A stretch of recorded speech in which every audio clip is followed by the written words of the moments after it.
Gold ரிலேட்டடான இன்வெஸ்ட்மெண்ட்டை பொறுத்த வரைக்கும் இனி எப்படி நம்ம சூஸ் பண்ணலாம்? எப்போவுமே உங்களுடைய போர்ட்ஃபோலியோவில் ஒரு 20% வச்சுக்கோங்க gold. It's always a standard form. Gold வாங்குறது சென்டிமெண்டல். கோல்டோட இம்போர்ட் டியூட்டி லாஸ்ட் இயர் குறைச்சாங்க. அதே மாதிரி இந்த வருஷமும் குறைச்சாங்க அப்படின்னு சொன்னால் நாட்டுக்குள்ளார கோல்டு அதிகமாக வரும். நாட்டுக்குள்ளார கோல்டு அதிகமாக பார்த்ததுன்னா இப்போ கோல்ட் ரேட்டை பொறுத்த வரைக்கும் இன்னொரு 5 இயர்ஸ்ல எப்படி இருக்கும் அப்படின்னு ஏதாவது ப்ரெடிக்ஷன் சொல்ல முடியுமா? 5 இயர்ஸ் டவுன் த லைன்னா அப் டு 1 lakh. இனிமேல் கோல்ட் சாவரின் பாண்ட்ஸ் வர்றதுக்கான வாய்ப்புகள் இல்லை. ஏன்னா லாஸ்ட் இயரே ஆல்மோஸ்ட் கவர்மெண்ட்டுக்கு 171%. பட்ஜெட் அறிவிப்புகள் வருது அப்படின்னாலே பொதுவாகவே தங்கம் விலையில ஏதாவது மாற்றம் வருமா அப்படிங்கிற எதிர்பார்ப்புகள் இருக்கும். பட்ஜெட்டுக்கும் கோல்டுக்கும் என்ன சம்மதம்? பட்ஜெட்டுக்கும் கோல்டுக்கும் என்ன சம்மந்தம்னா பேஸ்லி டியூ டு மார்க்கெட்டோட அன்சர்டனிட்டி. அப்போ மார்க்கெட் பட்ஜெட்டுக்கு அப்புறம் இறங்குச்சுன்னா கோல்டு விலை ஏறும். ஏன்னா ஆல்மோஸ்ட் 2500 வருஷமா கோல்டு தான் இட்ஸ் ஸ்டாண்டர்ட் ஃபார்ம் ஆஃப் இது. ஒரு காலத்தில் இரும்பும் அலுமினியமும் கோல்டோட விலை அதிகமாக விற்றுது ஜூலியஸ் சீசர் காலத்தில். ஸோ அதுக்கப்புறம் பார்த்தீங்கன்னா இட்ஸ் ஆல்மோஸ்ட் கோல்டு தான். ஸோ மார்க்கெட்டு இறங்குச்சுன்னா எப்போவுமே மார்க்கெட்டுக்கு போக வேண்டிய பணம் இங்கே கோல்டுக்கு போகும். இங்கே கோல்டுக்கு அதிகமாக பணம் போக போக இங்கே கோல்டோட ரேட்டு ஏறும். மார்க்கெட் ஏறுச்சுன்னா இங்கே இருக்கிற கோல்டை விற்று எல்லாரும் மார்க்கெட்டில் இன்வெஸ்ட் பண்ணுவாங்க. ஸோ கோல்டு இறங்கும். இப்போதைக்கு பார்த்தீங்கன்னா இந்த பட்ஜெட் வரைக்கும் கோல்டு ரேட்டு ஏறிக்கிட்டு இருக்கு. கன்சம்ஷன் இன்க்ரீஸ் ஆகிட்டு இருக்கு. ஃபெஸ்டிவல் சீசன் முடிஞ்சது. அப்புறம் நார்த் இந்தியாவில் marriage season is almost over. And then இப்போ பார்த்தீங்கன்னா இப்போ அடுத்து பட்ஜெட்டுக்காக வெயிட்டிங்.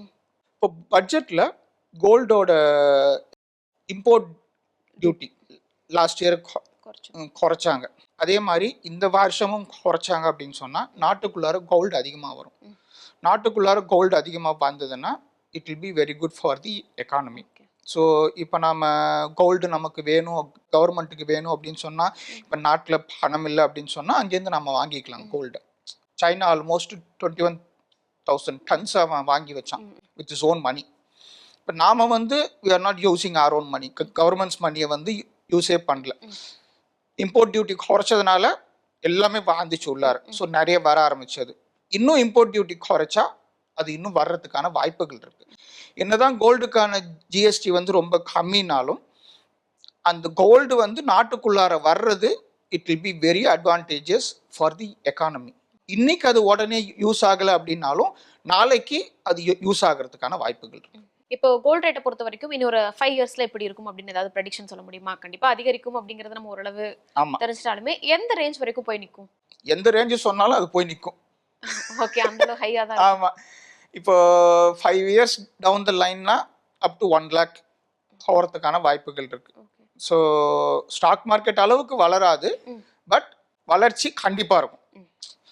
இப்போ ப்ரீவியஸாக லாஸ்ட் 15 வருஷமா பார்த்தீங்க அப்படின்னு சொன்னால் கோல்டு ஒரு சில வருஷங்களில் அது கொஞ்சம் ஈல்டு கம்மியாக இருந்தது.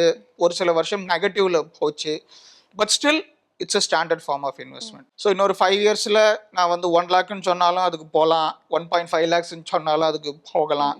So maybe due to inflation, ஐயோ இப்போ 60,000க்கே வாங்க முடியலையே அப்படின்னு சொன்னால் ஒரு காலத்தில் 50 ரூபாய்க்கு விற்றுது பவுனு. நான் பிறந்த நேரத்தில் 1976 அந்த மாதிரி இதில்ன்னு நினைக்கிறேன். இப்போ என்ன ரேட்டு? இப்போ 60,000 இருக்குது. இந்த 60,000லேருந்து 1.5 ஆகலாம், இல்லை 1 lakh ஆகலாம். டியூ டு இன்ஃப்ளேஷன் ஒரு பணத்தோட மதிப்பு குறையும் போது அந்த பொருளோட ரேட்டு ஏறிக்கிட்டே இருக்கும் இல்லையா? So it always increases. நானோ இல்லை யாரோ என்ன ப்ரெடிக்ஷன் சொன்னாலும் ஸ்டாக் மார்க்கெட் இவ்வளோ ஏறுனாலும் அது ஒரு காலத்தில் ஏறத்தான் செய்ய. அன்னைக்கு நான் போட்டுக்கலாம். நான் அன்னைக்கே சொன்னேன் ஏறிடுச்சின்னு. அது யார் சொன்னாலும் ஏறும். எக்கனாமிக்ஸ் சொன்னாலும் ஏறும், ரிக்ஷாக்காரர் சொன்னாலும் ஏறும், ஆட்டோக்காரர் சொன்னாலும் ஏறும், யார் சொன்னாலும் ஏறும். கோல்ட் ரிலேட்டடான இன்வெஸ்ட்மெண்ட்டை பொறுத்த வரைக்கும் இனி எப்படி நம்ம சூஸ் பண்ணலாம்?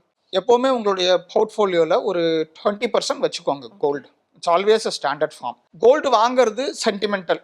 ஸோ அதனால் ஃபிசிக்கல் கோல்டு வாங்குறவங்கள தப்புன்னு சொல்ல மாட்டேன், பேப்பர் கோல்டு வாங்குறவங்கள ரைட்டுன்னு சொல்ல மாட்டேன். ஸோ உங்கள் மனநிலைக்கு எப்படியோ, உங்களுக்கு கோல்டு போட்டுக்கிறது பிடிக்குது அப்படின்னு சொன்னால் ஃபிசிக்கல் கோல்டு வாங்கிக்கோங்க. இப்போ எனக்கு கோல்டு போட்டுக்கிறது இஷ்டம். நான் அதனால பிசிக்கல் கோல்டு தான் வாங்குவேன். என்னதான் நான் வந்து வெளியே பேப்பர் கோல்டு எல்லாம் நல்லது, கோல்டு பீஸ் எல்லாம் நல்லதுன்னு சொன்னாலும் எனக்கு இட்ஸ் சென்டிமெண்ட். ஸோ அந்த மாதிரி உங்க மனசுக்கு என்ன ரைட்டுன்னு தோணுதோ அதை செய்யுங்க. பட் அப்பப்போ பணம் கிடைக்கும் போது கோல்டு வாங்கி வச்சிருங்க. கோல்ட் சாவரின் பாண்ட் தங்க பத்திர திட்டம் இதை பொறுத்த வரைக்குமே லாஸ்ட்ல நிறைய ஸ்பெகுலேஷன்ஸ் எல்லாம் இருந்துட்டே இருந்துச்சு, இல்லை ஸ்டாப் பண்ண போறாங்க, இஷ்யூஸ் எல்லாம் வரப்போகுது அப்படின்னு. அதுல இன்வெஸ்ட்மெண்ட் பண்றது எப்படி இருக்கும்? இனிமே கோல்ட் சாவரின் பாண்ட்ஸ் வர்றதுக்கான வாய்ப்புகள் இல்லை. ஏன்னா லாஸ்ட் இயரே ஆல்மோஸ்ட் கவர்மெண்ட்டுக்கு 171% அவங்களுக்கு லாஸ். ஏன்னா இருக்கிற கோல்டு அவங்களால விற்க முடியாது.